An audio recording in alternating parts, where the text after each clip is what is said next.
ಒಂದೇ ಮಾನವ ರೂಪದ ದೇಹದಲ್ಲಿ ಮಾನವ ಪ್ರಜ್ಞೆ, ರಾಕ್ಷಸ ಪ್ರಜ್ಞೆ ಮತ್ತು ದೈವಿಕ ಪ್ರಜ್ಞೆ. ಕೆಟ್ಟ, ದುಷ್ಟ, ರೌಡಿ, ಸಮಾಜಘಾತುಕ, ಉಗ್ರಗಾಮಿ, ಭಯೋತ್ಪಾದಕ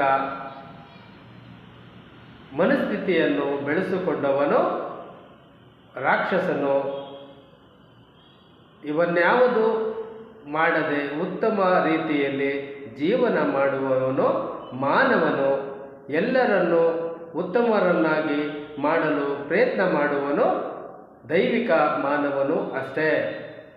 ಇದರ ಬಗ್ಗೆ ಇನ್ನೂ ಹೆಚ್ಚಿನ ಮಾಹಿತಿಯನ್ನು ತಿಳಿದುಕೊಳ್ಳಿ. ಕೆಟ್ಟ, ದುಷ್ಟ, ರಾಕ್ಷಸ ಪ್ರಜ್ಞೆಗಳನ್ನು ನಾಶ ಮಾಡಿ ಉತ್ತಮ ಮಾನವ ಜೀವನವನ್ನು ಅನುಭವಿಸಿ ಎಲ್ಲರೂ ಒಟ್ಟಿಗೆ ಆನಂದ, ನೆಮ್ಮದಿ, ಶಾಂತಿಯನ್ನು ಪಡೆದುಕೊಳ್ಳಿ. ನಿಮ್ಮ ಜೀವನ ನಿಮ್ಮ ಆಯ್ಕೆ.